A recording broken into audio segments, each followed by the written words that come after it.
नमस्कार दोस्तों, welcome to my YouTube channel our safety solution. आज मैं बात करने वाला हूं safety inspection during hot work. Hot work के दौरान हमें क्या क्या सेफ्टी इंस्पेक्शन करनी चाहिए, इसके बारे में मैं आज के वीडियो में चर्चा करूंगा।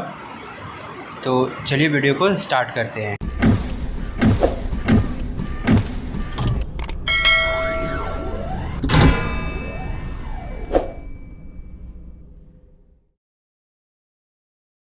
वेलकम बैक दोस्तों। सबसे पहले समझते हैं कि हॉट वर्क क्या होता है। तो ऐसी एक्टिविटी जिसके दौरान हॉट स्पाटर, हीट, फ्लेम आदि रिलीज होता है, ऐसे कार्य को हॉट वर्क कहा जाता है। जब कंपनी में या कंपनी के बाहर किसी भी प्रकार का हॉट वर्क जैसे वेल्डिंग, गैस कटिंग तथा ग्राइंडिंग आदि वर्क होते हैं, तो ऐसे स्थानों पर फायर हजार्ड्स की पूरी संभावना होती है, जिसके कारण लाइफ या प्रॉपर्टी के खतरे में पड़ने की पूरी संभावना रहती है।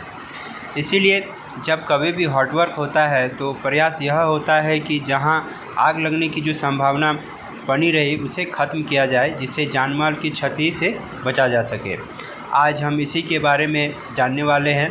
वर्क प्लेस पर हॉट वर्क से पहले क्या क्या इंस्पेक्शन किया जाता है, जिससे आग लगने की किसी प्रकार की संभावना पर पूर्ण विराम लगाया जा सके। आइए बात करते हैं हॉट वर्क इंस्पेक्शन पॉइंट्स के बारे में। हॉट वर्क्स के दौरान कुछ इंस्पेक्शन पॉइंट होता है जिसे जांचना होता है, क्योंकि हॉट वर्क क्रिटिकल और रिस्की जॉब है, जिससे होने पर खतरे की संभावना अधिक रहती है।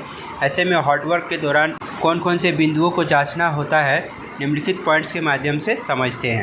नंबर 1 पर देखते हैं, जब आप वर्क साइट को विजिट कर रहे हैं और वहां हॉट वर्क जैसे वेल्डिंग, गैस कटिंग तथा ग्राइंडिंग हो रहा है, तो सबसे पहले यह देखते हैं कि उस काम के लिए हॉट वर्क परमिट लिया गया है या नहीं। यानी कि सबसे पहले हमें हॉट वर्क परमिट लिया गया है कि नहीं, उसे चेक करना है। दूसरा जो पॉइंट है, जहाँ हॉट वर्क हो रहा हो तो यह देख लेना चाहिए कि उसके आसपास ज्वलनशील पदार्थ यानी कि फ्लेमेबल सब्सटेंसेस तो नहीं है। अगर है तो उसे हटा दें, या अगर उन सारी चीज़ों को हटा नहीं पाते हैं तो कम से कम उसे ऐसी चीज़ों से ढक देना चाहिए जिसमें से कि फायर ना हो। तीसरा पॉइंट देखते हैं, अगर हॉट वर्क हो रहा है तो और हवा चल रही हो तो उस किस दिशा में चल रही है। कभी भी कार्य को हवा के फेवर की दिशा में खड़े होकर कार्य करने के लिए नहीं कहा जाना चाहिए।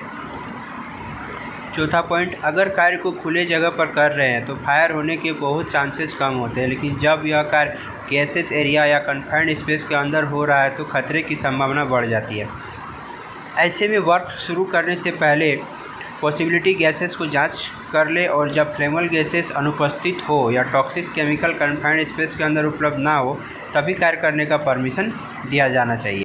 5वें नंबर पर, हॉट वर्क के समय वर्किंग साइट पर जो परमिट होता है उस पर साइट पर उपलब्ध सभी इंजीनियर का सिग्नेचर होता है। ऐसे में जब परमिट की जांच करें तो यह देख ले कि साइट पर जितने भी इंजीनियर हैं जिनके पास सिग्नेचर अथॉरिटी है उस परमिट पर साइन कर दिए हैं या नहीं।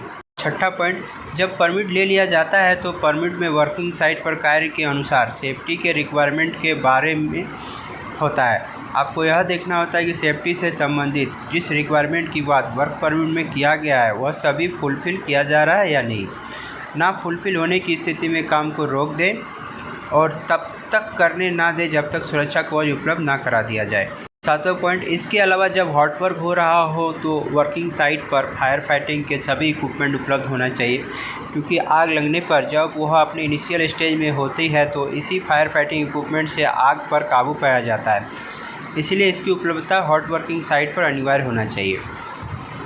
नंबर 8 पे देखते हैं, वर्किंग साइट पर इक्विपमेंट रखा गया है उसे जांच करें, उसमें इंस्पेक्शन टैग लगा है या नहीं, यह भी जांच करना जरूरी होता है। 9 नंबर पॉइंट पे देखते हैं, वर्किंग साइट पर जो टास्क सुपरवाइज़र होता है उसको परमिट में दिए गए रिक्वायरमेंट के बारे में पता है या नहीं, क्योंकि अगर उसको रिक्वायरमेंट के बारे में नहीं पता रहेगा तो फिर वह वर्कर्स के नीड को फुलफ़िल नहीं कर पाएगा।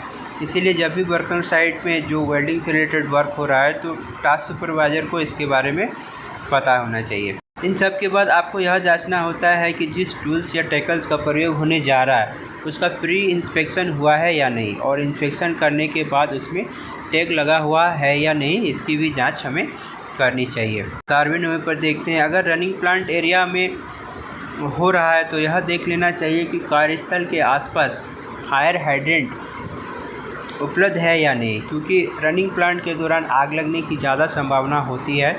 इसीलिए फायर हाइड्रेंट के साथ होजरील या होज पाइप आदि उपलब्ध है या नहीं, जिससे आग लगने के दौरान इन सब का प्रयोग किया जा सके। 12वें नंबर पर देखते हैं, जब जो सबसे महत्वपूर्ण बात है कि जब कार्य होने जा रहा हो तो उससे पहले TBT यानी कि टूल बॉक्स टॉक का कंडक्ट करना जरूरी होता है।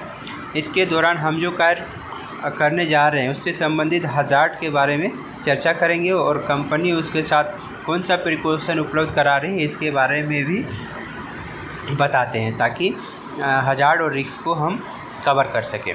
13वें नंबर पर देखते हैं, अगर आर्टवर्क का कार्य हाइट पर हो रहा हो या कन्फाइंड स्पेस के अंदर हो रहा हो तो इसके लिए सेपरेट वर्क परमिट लेना जरूरी होता है। इसकी भी जांच हमें कर लेनी चाहिए। जैसे हाइट के लिए वर्क एट हाइट परमिट और कन्फाइंड स्पेस की confined space entry work permit, क्योंकि ऐसे स्थानों पर कार्य के दौरान दुर्घटना की संभावना अधिक होती है। 14 नंबर पर देखते हैं, अगर हॉटवर्क के दौरान अगर गैस कटिंग हो रहा हो तो होजेस के कंडीशंस को चेक कर लेना चाहिए और उसमें फ्लैशबैक अरेस्टर लगा हुआ है या नहीं, इसे भी सुनिश्चित करना चाहिए।